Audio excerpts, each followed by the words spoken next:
વિદ્યાર્થી મિત્રો, મારી યુટ્યુબ ચેનલમાં તમારું હાર્દિક સ્વાગત છે. તો મિત્રો, આજે સ્વાધ્યાય 2 ની અંદર થિયરિકલ વિગત આપણે પૂરી થઈ છે. હવે દાખલા ઉપર જઈએ તો ઉદાહરણ નંબર 1 નો આપણે દાખલો જોઈએ. તો આ દાખલાઓને તમને પરીક્ષાની અંદર પહેલો જ પ્રશ્ન હશે. 10 થી 12 માર્કનો પ્રશ્ન પૂછાય છે. આની અંદર કાચું સરવૈયો આપેલો છે, ઉધાર બાકી ને જમા બાકીઓ.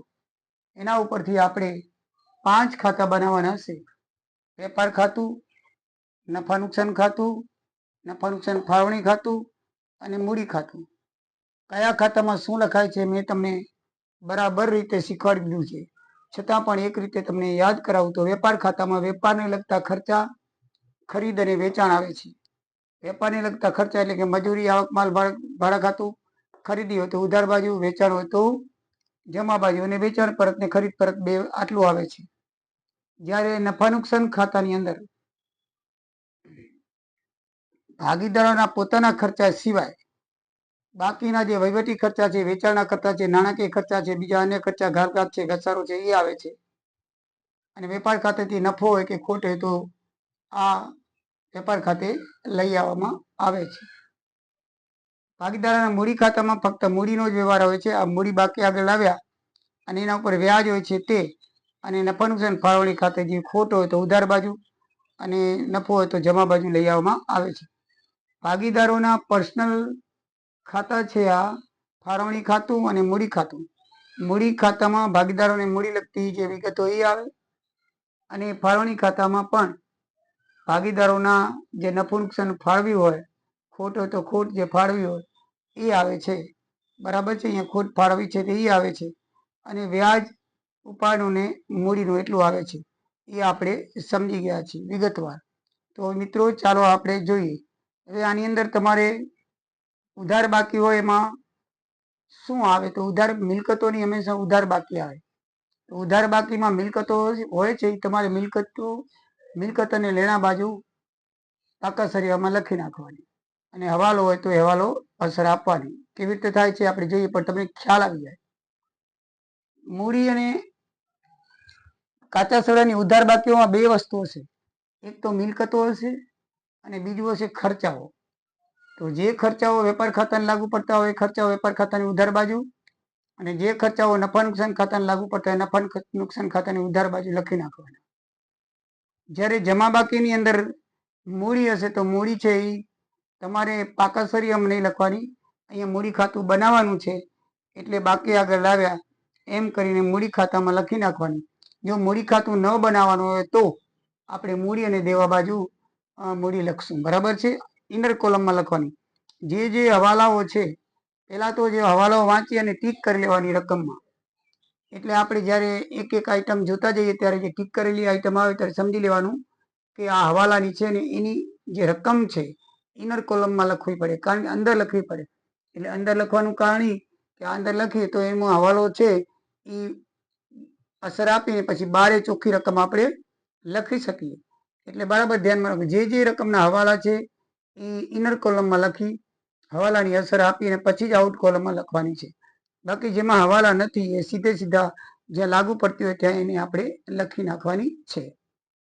તો જમા બાજુ છે એ આપણે આપણા લેણા આવશે. લેણદારો આપણે કોઈને દેવાના હોય એ કાલખાધાનામાં બેંક ઓવરડ્રાફ્ટ એ જમા બાકી હશે. તમને ખબર છે કે બેંક ઓવરડ્રાફ્ટ જમા બાજુ જે આપણે એ દેવા છે એટલે મૂડીને દેવા બાજુ આવે.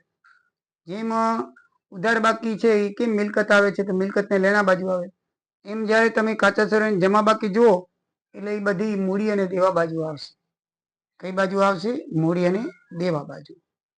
સમજી લેજો. બરાબર છે. તો આ તમારે મનની અંદર યાદ રાખવાનું કે ભાગીદારોની જે પેઢીનું કાચું સરવૈયું છે એની ઉધાર બાકીઓમાં હંમેશા ખર્ચા અને મિલકતની બાકી હશે, અને જમા બાકીની અંદર મૂડી અને આપણે જે પૈસા ચૂકવવાના છે તે. બરાબર છે, એ હશે. અને બરાબર છે, તો એવું જે હોય આપણા માથે દેવું હોય એ બધું મૂડી અને દેવા બાજુ આવે, અને મિલકત છે એ મિલકતને લેણા બાજુ આવે. આમ સમજીએ તો ઉધાર બાકી છે એની ખર્ચા જે છે એ નફા નુકસાન ખાતાની કે વેપાર ખાતાની ઉધાર બાજુ આવશે. જ્યારે મિલકત છે એ મિલકતને લેણા બાજુ આવશે. જ્યારે જમા બાકીઓ છે એમાં વેચાણ કે એવું બધું હશે એ વેપાર ખાતાની અંદર જમા બાજુ આવશે. અને બાકી જે આપણે પૈસા દેવાના છે, લેણદારો છે, કોઈની લોન છે, બેંક ઓવરડ્રાફ્ટ છે, એ મૂડીને દેવા બાજુ આવશે. બસ આટલું યાદ રાખશો તો તમને વાર્ષિક હિસાબોની અંદર કાંઈ તકલીફ પડશે નહીં. હવે જે હવાલાઓ છે એની અંદર ટીક કરી લઈએ તો આની અંદર ઉપાડ ઉપર હવાલો છે, દેવાદારો ઉપર હવાલો છે, યંત્રો ઉપર હવાલો છે, યંત્રોના ઘસારા ઉપર હવાલો છે, ભાડું અને વેરા ઉપર હવાલો છે, પરચુરણ ખર્ચ ઉપર હવાલો છે, પગાર ઉપર હવાલો છે, અને મૂડી ઉપર હવાલો છે, અને ગાલખાદ અનામત છે એના ઉપર હવાલો છે. તો આ બધામાં પેન્સિલથી ટીક કરી લેવાય. અને પછી જે રકમ જોતા જાઓ ને એટલે આપણે હવાલાની અસર આપતા જઈએ અને રકમ લખતા જઈએ. એ રીતે છે.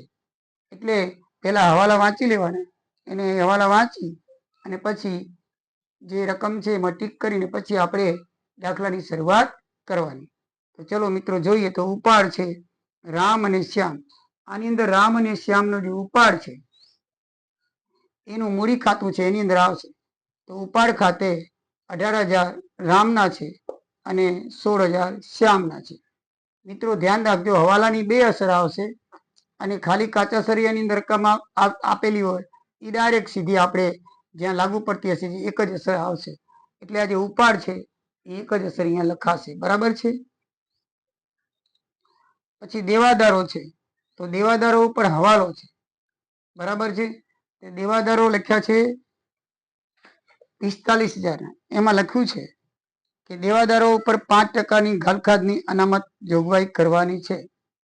દેવાદારો પર ગાલખાદની અનામત 5% કરવાની છે. તો દેવાદારો 45,000 છે એના ઉપર 5% કરો એટલે 4500 રૂપિયા થાય. 10% લીખે ને બાકી 5% લીખે 2250 થાય. બરાબર. આ 45,000 તમે 5% કરો તો 2250 થાય. કેટલા થાય? 2250. મિત્રો હવાલાની જે ગાલખાદ છે એના ઉપર તમારે બહુ ધ્યાન રાખવાનું છે. સૌથી પહેલા તો હવાલાની ગાલખાદ હોય એ તમારે અન્ય ખર્ચા નુકસાનની અંદર નફા નુકસાન ખાતાની ઉધાર બાજુ જે કાચા સરિયામાં આપેલી છે લખી નાખવાની. આ કાચા સરિયાની અંદર જે ગાલખાદ 400 રૂપિયા આપેલી છે એ લખી નાખવાની. પછી હવાલાની જે અત્યારે કરી આપણે ગાલખાદ અનામત હવાલો, અહીંયા હવા લખવાનો, 2250 રૂપિયા ઉમેરી દેવાની. એટલે ટોટલ ગાલખાદ આપણી 2650 રૂપિયા થાય. હવે એમાં ગાલખાદ અનામત પાછી કાચા સરિયાની આપેલી હોય એ જમા બાકી ઉપર આપેલી હોય તો એ આપણે એમાં બાદ કરી નાખવાની. એ કાચા સરિયાની બાદ કરીએ 700 રૂપિયા એટલે ચોખ્ખી 1950 રૂપિયા વધી. યાદ રાખજો, ગાલખાદમાં 4 વસ્તુ જોવાની છે. સૌથી પહેલા ગાલખાદ છે એ નફા નુકસાન ખાતાની ઉધાર બાજુ અન્ય ખર્ચામાં આવે. તો અન્ય ખર્ચાની અંદર ગાલખાદ પહેલા કાચા સરિયાની લખવાની. કાચા સરિયાની લખીને પછી હવાલાની જે લખ્યું આમાં લખ્યું છે કે દેવાદારો ઉપર 5% દેવાદારો મિત્રો 45,000 છે. કેટલા છે? 45,000. એના 10% 45 થાય અને અડધા કરી એટલે 2250. તો દેવાદારો એટલે એની અનામત લખી 2250 એટલે એની અંદર ઉમેરાય. કારણ કે આપણે રાખી મૂકવાના છે. ભવિષ્યમાં દેવાદારો જે છે એ આપણને કોઈ ન આપે તો એમાંથી લેવા થાય.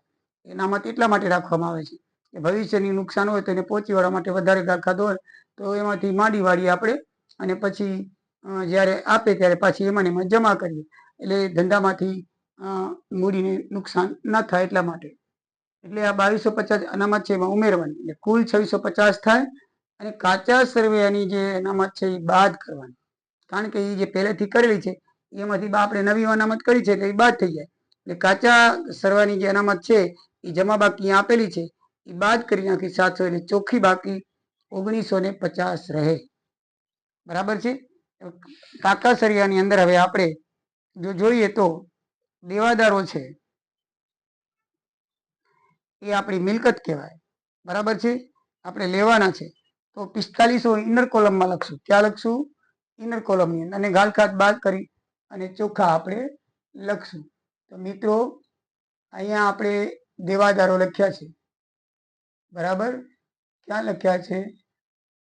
મિલકતની બાજુ આ દેવાદારો. અહીંયા લખેલા છે 45,000. એમાંથી ગાલખાદ અનામત 2250 બાદ કરી અને 42,750 એ આઉટ કોલમમાં લખેલા છે. એટલે આ પાકા સરવૈયાની મિલકત અને લેણા બાજુ આવે. બરાબર છે મિત્રો. હવે આગળ જો હવાલો બીજો આગળ વાંચીએ તો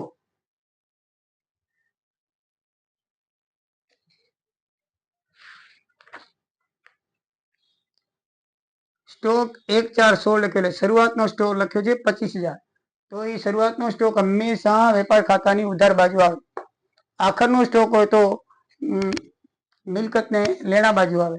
બરાબર. પણ આખરનો સ્ટોક એ આપણે નીચે આપેલો હશે એ આપણે લખશું. તો શરૂઆતનો સ્ટોક છે એ 25,000 છે. એ શું આવશે? વેપાર ખાતાની ઉધાર બાજુ. હવે જે શરૂઆતનો સ્ટોક છે એટલે માલ એટલો આપણી કને પડ્યો હશે એટલે એ 25,000 લખવાનો. બરાબર છે. તો શરૂઆતનો સ્ટોક 25,000. એક અસર વેચાણ માલ પરત. તો વેચાણ માલ પરત છે તો એ આપણને 1,000 રૂપિયા છે. કેટલા છે? 1,000. તો સૌથી પહેલા આપણે વેચાણ શોધવું જોઈએ. તો જમા બાકી વેચાણમાં 78,150 આપેલા છે. તો એ વેચાણ જે છે 78,150 એમાંથી વેચાણ પરત તમે મિત્રો બાદ કરો 1,000 એટલે 77,150 ચોખ્ખું વેચાણ આવ્યું. વેચાણ પરત કેટલું છે? 1,000 રૂપિયા. એ કાચા સરિયાની અંદર જ આપેલું છે. વેચાણ માલ પરત એટલે 1,000. તો આપણે વેચાણ જોવું જોઈએ કારણ કે વેચાણમાંથી બાદ થાય. શેમાંથી બાદ થાય? વેચાણમાંથી. તો વેચાણ જે છે 78,150 કાચા સરિયામાં આપેલું છે જમા બાકીમાં. અને વેચાણ પરત એમાં શું થશે મિત્રો? બાદ થશે. અને 77,150 જે છે એ શું આવશે? આઉટ કોલમની અંદર આવશે. બરાબર. આ હવાલો નથી. બરાબર. આપણે બંને કાચા સરિયામાં આપેલું છે. કાચા સરિયાની અંદર આપેલું હોય એક જ વખત અસર થાય. હવાલાની ક્યાં કરવાની? બે બાજુ અસર કરવાની. એ બરાબર ધ્યાન રાખજો. ક્યારેક છૂપો હવાલો આવે છે કાચા સરિયાની અંદર, નીચે ના આપેલો કાચા સરિયામાં આપેલો. એ દાખલો આગળ આવશે ત્યારે હું તમને સમજાવીશ. સામાન્ય રીતે કાચા સરિયાની અંદર જે રકમ આપેલી છે એની એક જ અસર થશે. હવાલાની બે અસર થશે. એ બરાબર ધ્યાનમાં રાખજો. પછી મિત્રો આગળ આપી છે રોકડ સિલક. તો રોકડ સિલક ક્યાં લખાશે મિત્રો? એમાં કોઈ હવાલો નથી. તો પાકા સરિયાની મિલકત અને લેણા બાજુ દર્શાવશે. બરાબર છે. એ હું તમને પાકા સરિયાનું છેલ્લે બતાવી દઈશ. હવાલો હશે અત્યારે બતાવતો હોઈશ. બાકીની તો તમને ખબર છે કે રોકડ સિલક છે એ ડાયરેક્ટ સીધી ક્યાં લખી નાખવાની? મિલકત અને લેણા બાજુ લખી નાખવાની 10,000 રૂપિયા. પછી મિત્રો છે ખરીદી. તો ખરીદી ક્યાં આવે? વેપાર ખાતાની ઉધાર બાજુ. ખરીદીમાં ટપકું કરેલું છે એટલે હવાલો છે આપણે ઇનર કોલમમાં 60 લખશું. અને ખરીદ પરત જમા બાકીમાં લખેલું છે 1,500 રૂપિયા. કાચા સરિયામાં ક્યાં લખેલું છે? 1,500 રૂપિયા. તો એ આપણે શું કરશું? ખરીદ પરત બાદ કરીને ચોખ્ખી ખરીદી 58,512 લખશું. શું લખશું? 58,512 લખશું. એટલે આમ ઉધાર ને જમા બાકી બને જોતા જવાનું.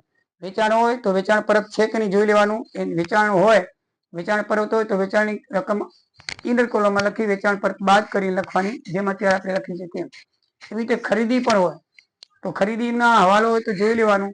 હવાલો ન હોય તો ખરીદ પરત આપેલું હશે કાચા સરિયામાં, એ ખરીદ પરત આપણે બાદ કરી લેવાનું. એટલે એને 1,558,500 જે છે એ ખરીદ પરત આપણને આપેલી છે. બરાબર છે. તો ખરીદી 60,000 માંથી ખરીદ પરત આપણે શું કરશું? બાદ કરશું. તો જે રકમ વધે ચોખ્ખી ખરીદી 58,500 થાય. બરાબર છે. પછી આગળ જોઈએ તો આપેલ વટાવ. આપેલ વટાવ એ 500 રૂપિયા છે. તો એ આપણે ખર્ચ છે. શું છે? ખર્ચ છે. તો આપેલ વટાવ જે છે એ નફા નુકસાન ખાતાની આપણે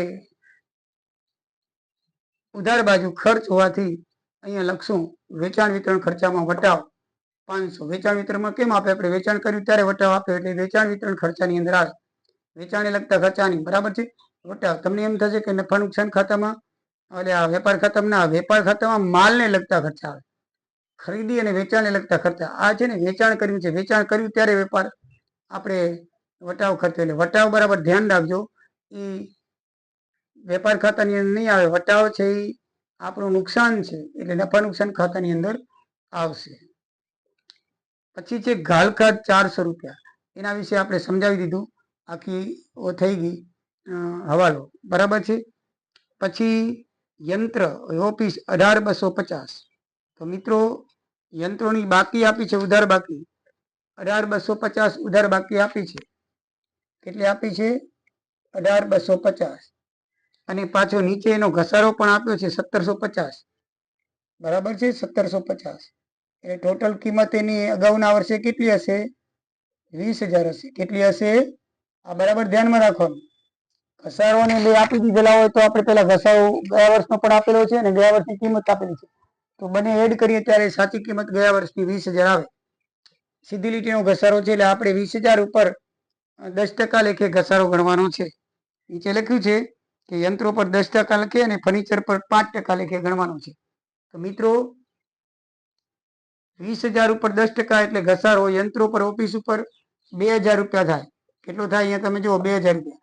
આ બંને રકમ કાચા સરિયામાં આપેલી છે. બરાબર છે, એટલે કાચા સરિયામાં જ્યારે ઘસારો ને એની મિલકત બે આપેલી હોય ને તો બેનું ટોટલ મારી નાખવાનું, કારણ કે ગયા વર્ષની બાકી છે. એટલે આપણે આ વર્ષે કરવું હોય તો બેનું ટોટલ મારી એટલે એની મૂળ કિંમત આવી જાય યંત્રની 20,000. હવે જે આપણને 10% છે એ લઈએ આ વર્ષનો ઘસારો, તો આપણે 400 રૂપિયા 10% એટલે કે 2,000 રૂપિયા યંત્રો પર ઘસારો થશે. સીધી લીટીમાં જે મૂળ કિંમત હોય એની રીતે જ એ થતી આવે છે 2,000 રૂપિયા. બરાબર, એટલે 2,000 રૂપિયા થશે. તો ફર્નિચરની કિંમત આપેલી છે 8,000. તો એના 10% લેખે 5% લેખે થશે. 5% આપેલી છે, એના 10%, યંત્રો પર 10% છે, ફર્નિચરના 5% છે, તો 5% લેખે 400 રૂપિયા થશે. એટલે આ ઘસારો છે એના ફંક્શન ખાતાની ઉધાર બાજુ ખર્ચ થાય, એટલે આપણે 2,400 રૂપિયા બે ભેગા અહીંયા લખશું. હવે યંત્રો જે છે એ ક્યાં લખાશે? મિલકત અને લેણા બાજુ પાકા સરિયામાં. મિત્રો તો પાકા સરિયામાં આપણે મિલકત ને લેણા બાજુ લખશું ઇનર કોલમમાં, કારણ કે હવાલો આપેલો છે. એક નફા નુકસાન ખાતાની ઉધાર બાજુ આવી ગયું, અને બીજો મિત્રો આપણે મિલકત ને લેણા બાજુ આ છે. જો મિલકત ને લેણા બાજુ યંત્રો લખ્યા 20,000. બરાબર છે, એમાં ઘસારો બાદ કરીને 2,000 18,000 લખ્યા. પછી ફર્નિચર 8,000 રૂપિયા છે, એનો ઘસારો બાદ કરી 400 રૂપિયા લખ્યા, એટલે 7600 રૂપિયા થયા. સમજાણું મિત્રો? જો યંત્રો કેટલા થયા? 20,000 એ આપણે જોયા, અને એમાંથી ઘસારો 10% લેખે 2,000 બાદ કર્યો, એટલે આઉટ કોલમમાં મિલકત અને લેણા બાજુ લખાણ 18,000 અને ફર્નિચર છે 8,000નું અને ઘસારો 400નો, એ બાદ કરીને 7600 રૂપિયા આપણે શું કર્યું છે? લખાણ લખ્યું છે મિલકત ને લેણા બાજુ. બરાબર મિત્રો? હવે આપણે જોઈએ તો આગળ જઈએ તો ફર્નિચરનું આવી ગયું, યંત્ર પર ઘસારો યંત્રનું થઈ ગયું. હવે ભાડાપટ્ટાનું મકાન 4 વર્ષ માટે છે. ભાડા મકાનનું 4 વર્ષ 7,000 છે, તો 7,000 ને 4 ભાગીએ તો 1,750 આવે. તો અહીંયા માંડી વાળેલ ભાડાપટ્ટે મકાન આપણું ખર્ચ છે 1,750. એ મકાન ભાડાપટ્ટું એટલે કે 4 વર્ષ માટે કૌંસમાં લખ્યું, જેટલા વર્ષ માટે કીધું એટલા વર્ષે ભાગી નાખવાનું, અને જે ખર્ચ આવે એ આપણે અહીંયા ભાડાપટ્ટે અહીંયા ઉધારી નાખવાનું 1,750 નુકસાન. બરાબર, એ દર મહિને એક જાતનો માની લો કે ઘસારો છે 1,750 1,750 4 વર્ષે માંડી વાળી, એટલે એની રકમ પૂરી થઈ જાય. બરાબર છે, એટલે પછી નવું મકાન કરવું તો કરી શકાય. એટલે આપણે એમાં એમ કહેવામાં આવ્યું છે કે ભાડાપટ્ટાનું જે આપણે ભાડે લીધેલું છે, બરાબર છે, 1,750 દર વર્ષે ચૂકવવાના છે. તો એ ભાડાપટ્ટાનું મકાન 1,750 દર વર્ષે થાય, 4 વર્ષ એટલે 4 ભાગો, આપણને તો પૂરેપૂરા આપી દે 17,000, પણ આપણને જે લાગુ પડતો દર એ 7,000 છે, એ કાચા સરિયામાં આપેલા છે, 4 વર્ષના આપેલા છે. એટલે એ આપણે ઇનર હવાલો કહેવાય. 4 વર્ષ માટે આપ્યો છે, તો એ 7,000 છે, તો એને આપણે શું કરીએ? એ જે ઘસારો છે 4 વર્ષ માટે, એમાં 7,000માં 4 ભાગીએ તો એનો જે 1,750 રૂપિયા આવે એ ઉધાર બાજુ લખવાનું. અને પાકા સર્વેની અંદર આ જો હવાલો નથી, છતાં પણ ઇનર હવાલો છે, છૂપો હવાલો છે, એ ભાડાપટ્ટાવાળું ધ્યાનમાં રાખવાનું કે જે ભાડાપટ્ટાની રકમ માંડી વાળીએ એ નફા નુકસાન ખાતાની ઉધાર બાજુ આવે, અને બાકી મિલકત અને લેણા બાજુ જ્યારે દર્શાવી ત્યારે એની રકમ શું કરશું? આપણે 7,000માંથી બાદ કરી અને એ રકમ 1,750 માંડી વાળશું, અને 5,250 મિલકત અને લેણા બાજુ આપણે લખશું. બરાબર છે? હવે આગળ જોઈએ તો એ આપણે કેવી રીતે લખી તમને બતાવું. તો આ રીતે લખી છે, બરાબર છે. ભાડા પટ્ટાની રકમ 7,000 એમાંથી માંડી વાળેલ 1750 બાદ કર્યા અને 5250 આપણે 12 કોલમમાં લખ્યા. બરાબર મિત્રો. હવે આગળ જોઈએ તો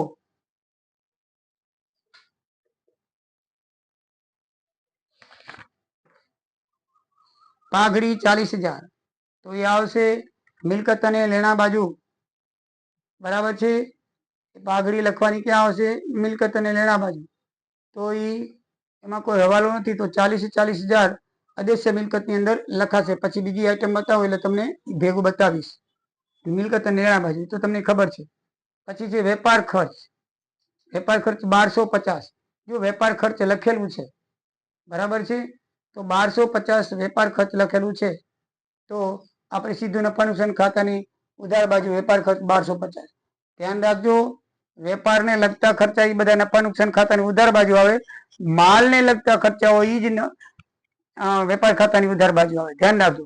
વેપારને લગતા જે વેચાણ વિતરણ ખર્ચા છે કે બીજા વેપારી ખર્ચા છે, બધા નફા નુકસાન ખાતાની ઉધાર બાજુ આવે. વેપારને લગતા ખર્ચા એટલે વેપાર ખાતામાં નહીં લખવાનું. માલને લગતા જે ખર્ચા, ઉધાર અને ખરીદીને લગતા ખર્ચા હોય ને એ જ ખર્ચા, બરાબર છે, એ જ ખર્ચા વેપાર ખાતાની ઉધાર બાજુ આવે કે જમા બાજુ આવે. એ તમે 11મા ધોરણમાં વાર્ષિક હિસાબોમાં બરાબર ભણી ગયા છો, છતાંય તમને બરાબર યાદ કરાવું છું.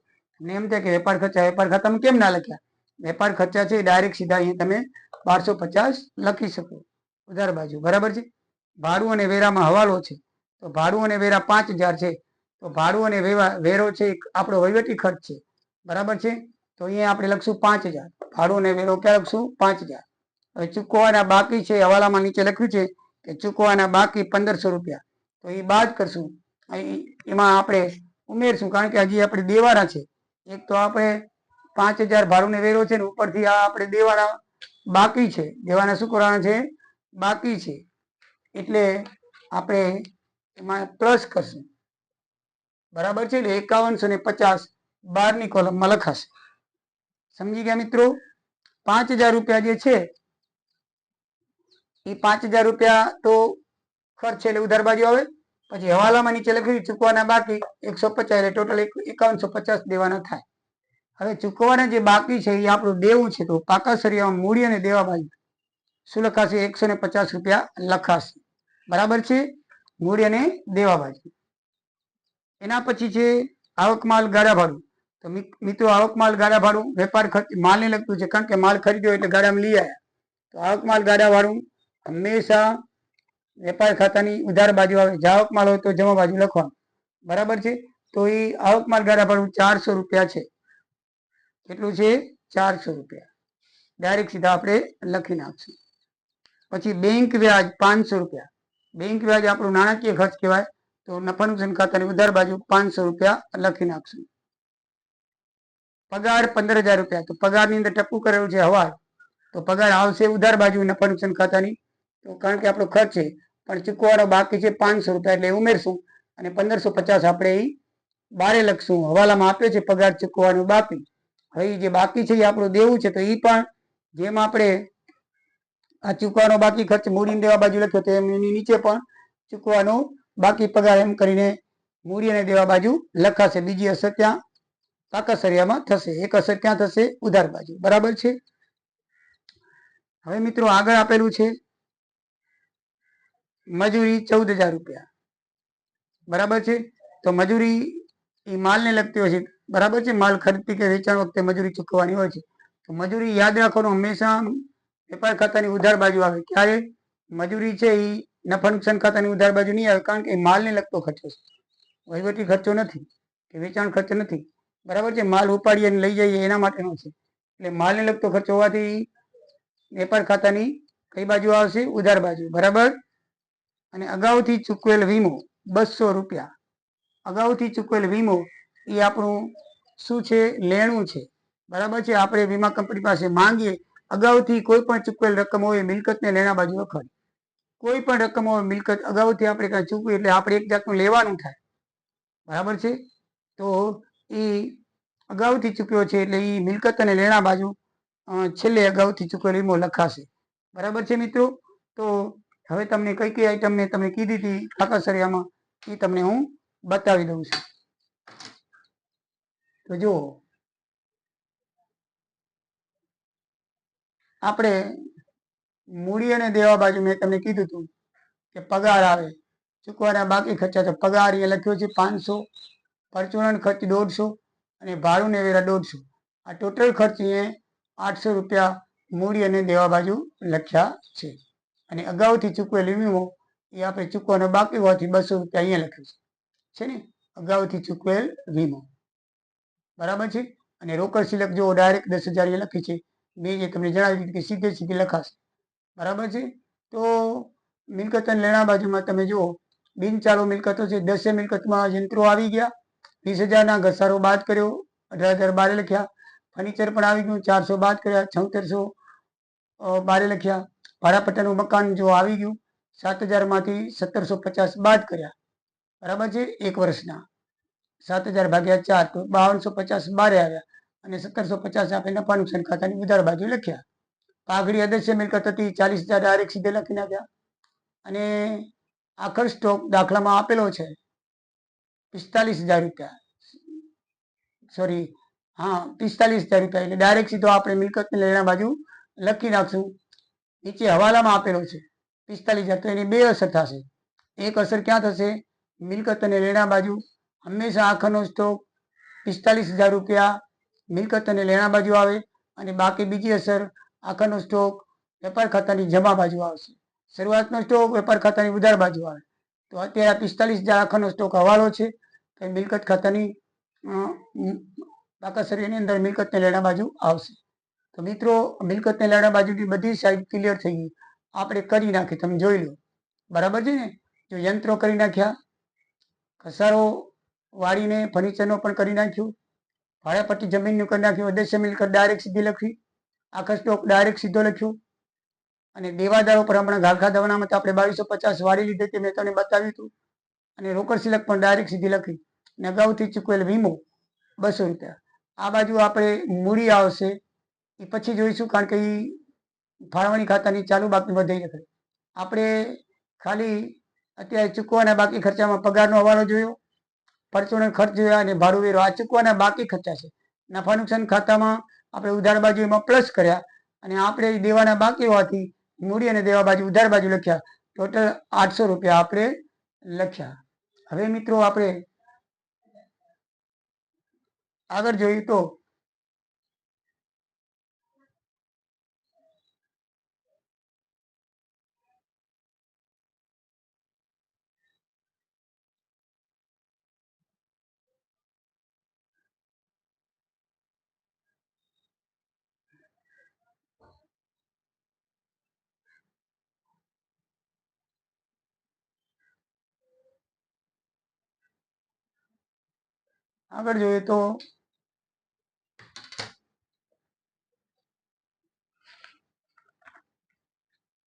હવે ઉધાર બાજુ સાઈડ પૂરી થઈ. જમા સાઈડમાં મૂડી રામની અને શ્યામની 80,000 ની 70,000 છે. તો મૂડી છે એ મૂડી ખાતાની જમા બાજુ બાકી આગળ આવ્યા લખાશે. જો 1/4/16 કરી બાકી આગળ આવ્યા 80,000 ને 70,000 લખાશે. બરાબર છે. પછી આઈટમ લખેલી છે લેણદારો. તો પાકા સરિયામાં બરાબર છે. મૂડી અને દેવા બાજુ આપણે દેવાના હોવાથી લેણદારો ડાયરેક્ટ સીધા લખાશે. એના ઉપર કોઈ હવાલો નથી. તો એ લખેલા છે લેણદારો 35,000 સીધા આપણે લખી નાખશું. પછીની આઈટમ છે ખરીદ માલ પરત. આપણે જોઈ લીધું 1,500 રૂપિયા વેપાર ખાતાની અંદર આપણે બાદ કરીને જોયા. બરાબર છે. પછી છે બેંક ઓવરડ્રાફ્ટ. તો બેંક ઓવરડ્રાફ્ટ આપણે પૈસા ચૂકવાના હોવાથી મૂડી અને દેવા બાજુ બેંક ઓવરડ્રાફ્ટ આવશે. તો ડાયરેક્ટ સીધો લખ્યો છે બેંક ઓવરડ્રાફ્ટ 8,000 રૂપિયા મૂડી અને દેવા બાજુ આવશે. પછી મિત્રો વેચાણ લખ્યું છે 78,150 એ આપણે લખાઈ ગયું વેચાણ પરત વખતે. બરાબર છે. પછી ગાલખાડ અનામત એ પણ લખાઈ ગયું. મજૂરીના બાકી દેવા, એ બાકી દેવા છે એ આપણે ક્યાં લખશું? મજૂરીના બાકી દેવા તો એ આવશે મૂડી અને દેવા બાજુ. ક્યાં આવશે મિત્રો? મૂડી અને દેવા બાજુ લખાશે. અને ગીતાની 8% લોન 1/10/16 ના 15,000 રૂપિયાની. બરાબર છે. તો એ પણ મૂડી અને દેવા બાજુ લખાશે 15,000 રૂપિયા. શું લખાશે? 15,000 મૂડી અને દેવા બાજુ લખાશે. તો મૂડી અને દેવા બાજુ 15,000 રૂપિયા આપણે અહીંયા લખશું. બરાબર છે? આ 15,000 રૂપિયા લખ્યા. બેંક ઓવરડ્રાફ્ટ 8,000 લખ્યું. ડાયરેક્ટ સીધું લખવાનું. બરાબર છે? ગીતાની લોનનું વ્યાજ 600 એ આપણે અત્યારે ગણીએ તો કેવી રીતે ગણાય છે હું તમને ગણતરી બતાવી દઉં છું. તો આ રીતે આપણી બધી આઈટમ પૂરી થાય છે. પછી એક આઈટમ રહી જાય છે દેવી હુંડી. તો દેવી હુંડી છે આપણે ચૂકવાનું બાકી હોવાથી મિલકત અને મૂડી અને દેવા બાજુ 200 રૂપિયા લખાશે. ઉધાર બાજુ લખેલું છે કે આપણે મૂડી અને દેવા બાજુ. દેવી હુંડી છે આપણું દેવું છે, આપણે ચૂકવાના બાકી છે. ડાયરેક્ટ સીધા લખશું. કાચા સરિયામાં આપેલું છે એટલે છેલ્લે લખવાનું દેવી હુંડી 200 રૂપિયા કાચા સરિયા મૂડી અને દેવા બાજુ આવશે. હવે કોઈ હવાલો રહી જતો હોય તો આપણે જોઈ લઈએ. હવાલો પહેલો છે આખા સ્ટોક 45,000 છે જેની બજાર કિંમત 10% વધુ છે. તો વધુ હોય તો કોઈ વાંધો નહીં, ઓછી હોય તો દર્શાવવાની થાય બાદ કરી. તો 45,000 છે આખાનો સ્ટોક. એક વખત મેં તમને કીધેલું હતું કે પાકા સરિયામાં મિલકતને લેણા બાજુ લખાઈ ગયો હતો અને અહીંયા આખાનો સ્ટોક વેપાર ખાતાની અંદર ઉધાર બાજુ જમા બાજુ લખાશે. ભાગીદારોની મૂડી પર વાર્ષિક વ્યાજ 5% અથવા ઉપાડ પર 10% લખી વ્યાજ આપવાનું છે. ભાગીદારોની મૂડી જે છે એ આપણને લખેલી છે. તો એના ઉપર આ 80,000 અને 70,000 રૂપિયા છે. તો 10% છે. 10% એટલે આ જે છે મીંડું કાઢી નાખો. બરાબર છે? યંત્રો પર 10%, ભાગીદારની મૂડી પર વાર્ષિક 5% અને ઉપાડ પર 10%. તો આનામાં 5% કરવા હોય તો 10% 8,000, 5% 4,000 અને આના 5% 10% 7,000, તો 5% 3500 વ્યાજ થાય. તમે કેલ્ક્યુલેટરથી ગણી શકો છો. તો મૂડી પર વ્યાજ છે. બરાબર છે? ભાગીદારોની શું થાય? આવક છે, માટેની જમા બાજુ લખશું. અને આપણો ખર્ચ છે, ધંધાનો શું કહેવાય? ખર્ચ છે એટલે ઉધાર બાજુ આવશે મૂડી પર વ્યાજ. તો જે 4,000 અને 3500 રૂપિયા જે છે એ ક્યાં લખાશે? નફા નુકસાન ફાળવણી ખાતામાં. જો ફાળવણી ખાતું ન હોત તો આપણે અહીંયા નફા નુકસાન ખાતામાં લખત. તો અહીંયા આપણે ઉધાર બાજુ લખશું ધંધાનો ખર્ચ છે. તો મૂડી પર વ્યાજ 4,000 અને 3500 એ 7500 રૂપિયા આવ્યા. ધ્યાન રાખજો મિત્રો, ભાગીદારોનું જે અંગત જે આ નફા નુકસાન ફાળવણી ખાતું મૂડી ખાતું હોય ને ત્યારે મૂડીને લગતા ખર્ચા અને આવક બધું અહીંયા લખવાનું હોય છે. બાકીના ખર્ચા છે એ બધા ઉધાર બાજુ લખવાના હોય છે. એટલે આપણે આ ફાળવણી ખાતું બનાવેલું છે એટલે મૂડી પરનું વ્યાજ છે એ ઉધાર બાજુ આપણો ખર્ચ છે ધંધાનો, કારણ કે ભાગીદારોને આપણે આપવું પડશે એટલે અહીંયા લખાશે. ટોટલ 7500 રૂપિયા થઈ ગયા. પછી હવે આ બાજુનો આપણે સરવાળો મારશું તો આ બાજુનો સરવાળો વધુ થશે. એ ખર્ચ છે ઉધાર બાજુનો. તો ઉધાર બાજુનો સરવાળો જે છે એ નફો આવશે. બરાબર? જમા બાકી વધારે તો 24,250 છે. તો 24,250 એ આપણે ક્યાં લઈ જવાનું? કાચો નફો હંમેશા વેપાર ખાતાનો નફા નુકસાન ખાતે લઈ જવાનો. જમા બાજુ આ બાજુ ઉધાર આવે તો એ જમો લખવાનો. કાચા નફાનો 24,250 ક્યાં લઈ જશું? નફા નુકસાન ખાતાની. હવે અહીંયા ઉપાડ પર વ્યાજ જે છે એ 10% આપ્યું છે. તો ઉપાડ આપણને આપેલો છે. બરાબર ને? અહીંયા લખેલો છે 18,000 ને 16,000. તો આપણે ડાયરેક્ટ એક મીંડું કરી નાખો 1800 ને 1600 થાય. તો જે એ શું છે? આપણે ભાગીદારોની આપણો ખર્ચ છે ને ભાગીદારોની આવક છે. બરાબર છે ને? એટલે આ જે છે એ આપણો નફા નુકસાન ફાળવણી ખાતું છે એટલે આપણે ઉપર પર વ્યાજ આપણી આવક કહેવાય એટલે જમા બાજુ આવે. શું આવે? જમા બાજુ. એટલે 1800 ને 1600 આપણે 3400 રૂપિયા અહીંયા લખશું. 3400 રૂપિયા આપણે લખશું. બરાબર છે? અને એ જે છે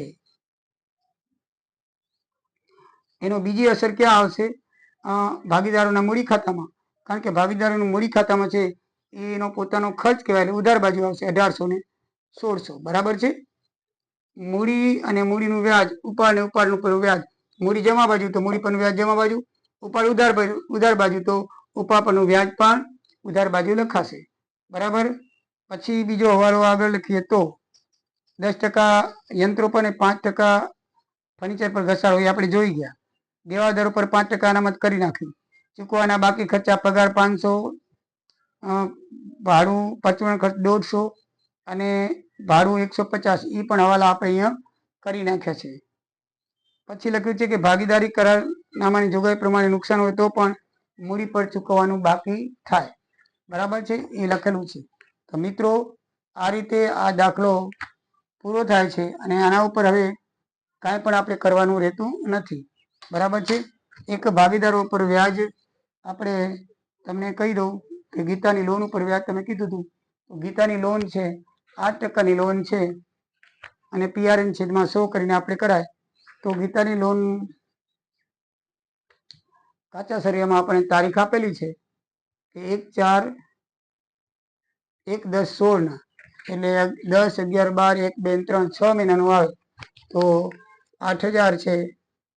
PR છે 8%, N છે 6 મહિના, નીચે 100 ગુણ્યા 12 કરો તો 2 મહિના ઉડી જાય.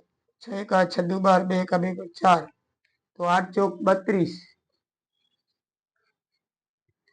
PRN છેદમાં 100 કરીએ તો એનું જે વ્યાજ છે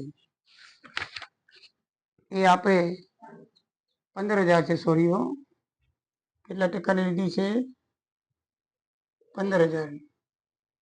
15,000 તો ગણીએ આપણે 2 મહિના ઉડી ગયા. 2 ચોક 8, 6 દુ 12 તો 1,500 ગુણ્યા 4 એટલે 600 રૂપિયા થાય. કેલ્ક્યુલેટર તમે કરી શકો છો. PRN ભાગ્યા 100 ગુણ્યા 12 સૂત્રના મહિના હોય એટલે નીચે 12 કરવા પડે તો 600 રૂપિયા ગીતાનું વ્યાજ છે એ આપણે નફા નુકસાન ખાતાની ઉધાર બાજુ લખ્યું. બરાબર છે. અને એ પાછો હવાલો હોવાથી આપણે પાકા સરિયામાં પણ મેં તમે બતાવ્યું હતું કે એ ચૂકવાનું બાકી હોવાથી એ આપણે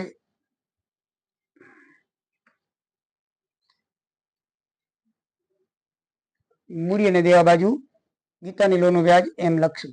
બરાબર છે. તો મિત્રો આ રીતે બધા હવાલા પૂરા થયા. હવે કોઈ પણ બાકી રહેતો નથી. હવે તમને પાકું સર્વે ફરીથી જોવું હોય તો તમને બરાબર રીતે બતાવી દઉં છું. આ પાકું સર્વે છે. બરાબર. એમાં મૂડી આપણે જે ફાળવણી ખાતાની રામ અને શ્યામની જે વધી તે આવશે. કઈ વધી? અહીંયા આપણે ખાતું બંધ કરીએ. આ બધી આઈટમ આવી ગઈ. 15,300 ટોટલ બંધ કરશું અને અહીંયા પણ આટલા 11,900 ખૂટશે એટલે વેચણી પાત્ર ખોટ 71,40 અને 47,60 એ મૂડી ખાતે લઈ જવાશે. મૂડી ખાતે આપણે અહીંયા લઈ આવ્યા 71,40, 47,60. હવે આનું ટોટલ મારો 84,73,500. આનું ટોટલ મારશો એટલે આટલા રૂપિયા ખૂટશે. આ મૂડી ખાતું છે એટલે પાકા સરિયામાં આ બે રકમ છે એ મૂડી ખાતે લઈ જવાની છે. ક્યાં લઈ જવાની છે? મૂડી ખાતે લઈ જશું. બરાબર છે. અને આ જે રકમ પછી આ જે સરવાળો આપણે ઉધાર બાજુનો મારશું આટલી રકમ ખૂટશે જમા બાજુનો સરવાળો વધુ નથી ઉધાર બાજુનો એટલે ખોટ આવશે. નફા નુકસાન ફાળવણી ખાતે 7800 રૂપિયા ખોટ એ આપણે ચોખ્ખી ખોટ છે એ આપણે નફા નુકસાન ફાળવણી ખાતેથી લઈ ગયા. શું કરશું? નફા નુકસાન ફાળવણી ખાતે ખોટ એ 7800 રૂપિયા આ ભાગીદારોને બંનેને વેચી દીધા. આ જે ખોટ છે એ ક્યાંથી લઈ આવ્યા? જમા બાજુ. પહેલા વેપાર ખાતું બંધ કરવાનું, પછી નફાનું આપણે નફા નુકસાન ફાળવણી ખાતું બંધ કરવાનું. એની જે ખોટ હોય આટલી જે ખોટ આવી બંનેની જે તૂટી હોય હતી એ પાછી ટોટલ ખોટીને આપણે લઈ આવવાની એટલે બંને બાજુ સરવાળો તમારો સરખો થઈ જશે. બરાબર છે. બાકી નફા આ બાજુનું જો તમને પહેલું ટોટલ મારી દેવું તોય પણ 7800 રૂપિયા ખૂટશે. એ 7800 રૂપિયા એ ભાગીદારીના મૂડી પ્રમાણમાં વેચી અને તમે અહીંયા લખી નાખો તો અહીંયા જમા બાજુ છે તો આ બાજુ કઈ બાજુ આવશે? ઉધાર બાજુ. અને પછી આ બેનું ટોટલ મારશો તો આ જે મૂડી છે એ સીધી પાકા સરિયામાં લખાશે. પહેલું ખાતું આ બંધ કરો, એની ખોટ કે નફો નફા નુકસાન ફાળવણી ખાતામાં લઈ આવો. નફા નુકસાન ફાળવણી ખાતું બંધ કરી એની જે નફો કે ખોટ છે એ મૂડી ખાતે લઈ આવો અને મૂડી ખાતું બંધ કરી જે રકમ ખૂટે બાકી આગળ લઈ ગયા એ મૂડી કહેવાશે. એ મૂડી તમારે પાકા સરિયામાં મૂડી અને દેવા બાજુ લઈ આવવાની છે. કઈ બાજુ લઈ આવવાની છે? મૂડી અને દેવા બાજુ.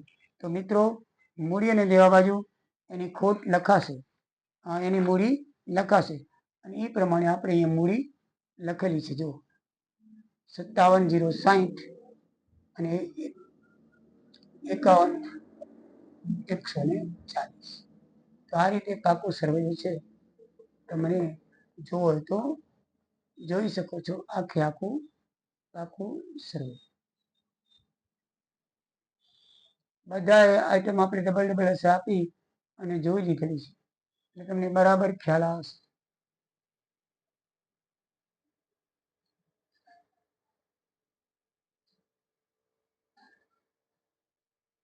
મિત્રો તમને બરાબર સમજણ પડી ગઈ હશે.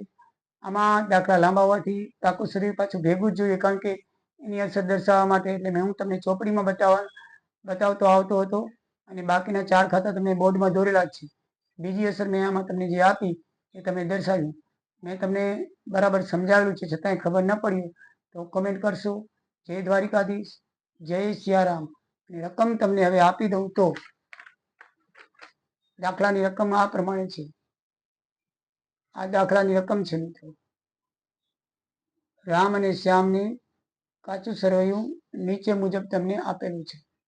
તો આ દાખલાની રકમ છે.